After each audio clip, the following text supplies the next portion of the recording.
আল্লাহুল্লাযী আরসালা রিয়াহ, আল্লাহ হচ্ছেন তিনি যিনি বাতাস পাঠান। ফাতুসিরু সাহাবা, বাতাসে ধাক্কা মেরে সাহাবকে সরাই নিয়ে যায়। সাহাব হলো মেঘ, মানে মেঘ যে কত প্রকার প্লেনে না উঠলে বুঝবেন না, প্লেনে উঠলে দেখবেন, বুঝবেন যে মেঘ কত প্রকার, কতটা স্তর। মনে হয় যেন আল্লাহ তাআলা তুলা শুকা দিছে, লেপ বানাবে। কোনটা উঁচা নিচা, কোনটা সমান, কোনটা পাতলা, কোনটা হালকা, কোনটা ভারী, গোলাকার, নানান রকমের মেঘ ভেসে বেড়াচ্ছে। এই মেঘ হলো কোত্থেকে? সমুদ্র থেকে পানি উঠানো হয়েছে, সমুদ্র থেকে পানি উঠানো হলো। এই পানি উপরে উঠে গেল, আল্লাহ মেঘমালায় পরিণত করে দিলেন। বাতাসকে হুকুম করলেন, বাতাস এই মেঘকে টেনে নিয়ে যাও বগুড়ার উপরে। কোরআন শরীফে বগুড়ার নাম নেই,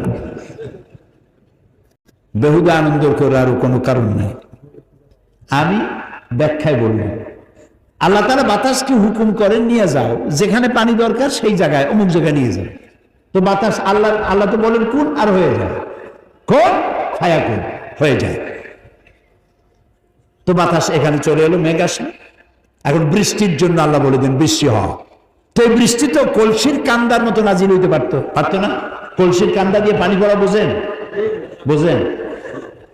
তো এই কলসির কান্দার মতো যদি পড়তো আকাশ দিয়া পানি, তাহলে বাড়িঘর থাকতো একটাও? তাও সুবহানাল্লাহ কবেন না।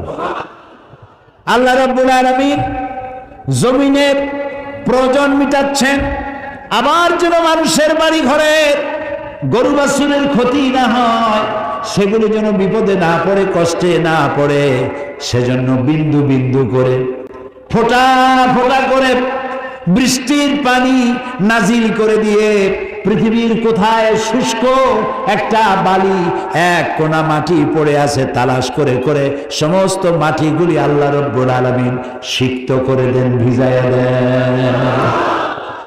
পানিতে যখন ভিজে গেল, ফাসুকনাহু ইলা বালাদিন মাইয়িতিন ফাআহইয়ানা বিহিল আরদা বাদা মাউতিহা।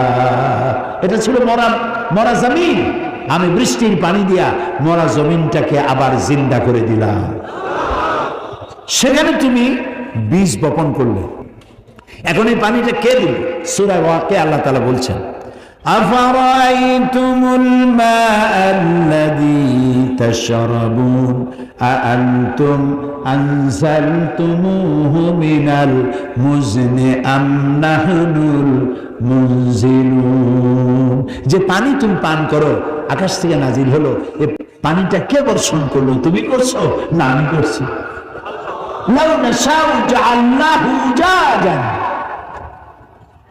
আমি তো ইচ্ছে করলে পানিটাকে লবণাক্ত করেই নাজিল করতাম। পানি যে উঠাইছে সমুদ্র দিয়ে, সমুদ্রের পানি মিষ্টি না নোনা পানি, সেই নোনা পানি উঠাই আমি রিফাইন করেছি, মিষ্টি করে দিছি। সুবহানাল্লাহ।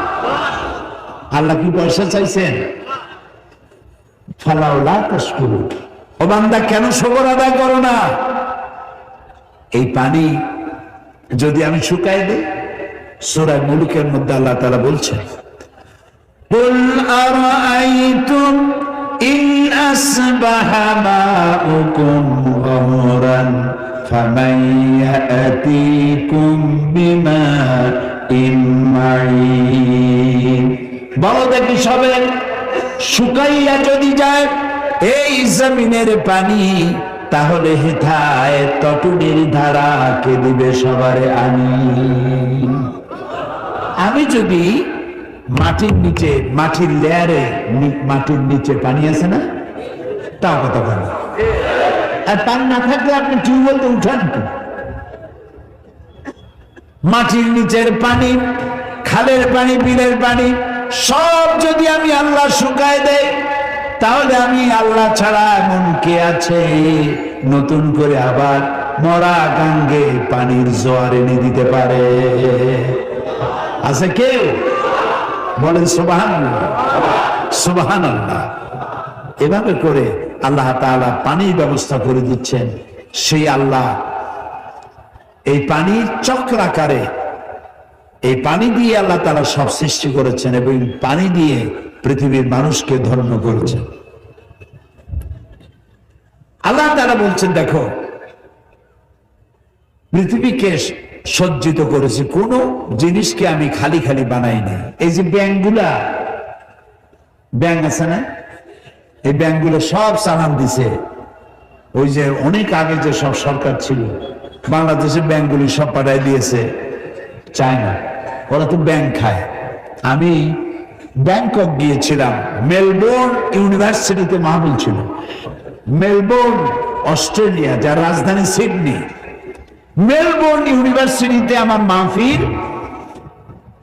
ব্যাংকক হয়ে যেতে হবে, ব্যাংকক হয়ে ফিরতে হবে থাইল্যান্ডের রাজধানী দিয়ে। তো সেখানে ফেরার পথে আমি 3 দিন সেখানে থাকলাম। দেখলাম ওখানে তো বুদ্ধ ধর্মের লোক বেশি, বৌদ্ধ ধর্মের লোক বেশি। অহিংসা পরম ধর্ম, জীব হত্যা মহাপাপ। যাদের ধর্মীয় নীতি, জীব হত্যা করে তারা জনমের মতো।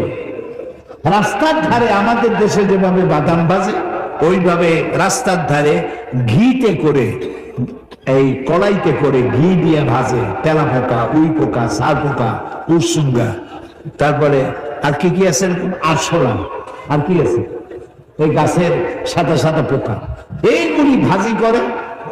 কড়া ভাজি, হ্যাঁ, ভরি, বড় বড় ভরি, এইগুলো রাস্তায় দাঁড়ায় দাঁড়িয়ে কিনে কিনে এগুলো জন্মের খাওয়া খায়।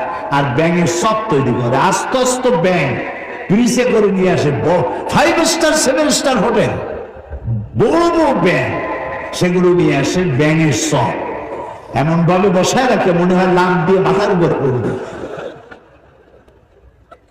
এখন এগুলি, এই ব্যাঙ এগুলি পোকামাকড় খাইত, আপনার ফসল রক্ষা হতো, সে ব্যাঙগুলোরই মেনে ফেলেছে। পাখিতে পোকামাকড় না খায়, পাখিগুলারে মারে। আমাদের দেশে অতিথি পাখি আসে সাইবেরিয়া থেকে। কোথেকে আসে? সাইবেরিয়া থেকে। সাইবেরিয়া কি আপনার ঠনঠনিয়ার মতো কাছে না, অনেক দূর। জি, আবার এখানে আবার একটা ঠেঙ্গা মারা বলে আছে, ওখানে মানুষ যায় কম না লাগছে। আমাদের বরিশালে আছে গলাচিপা। একজনে জিজ্ঞেস করছে, মিয়া তোমার বাড়ি কই? বাড়ি কোথাকে, তাকে দেখাই দেব না মুখে বল, দেখাই দিলে তো ভালো হতো। গলা চাপে ধরছে। গলা চাপে ধরলেন কি বলবো? আমার বাড়ি হলো গলাচিপা।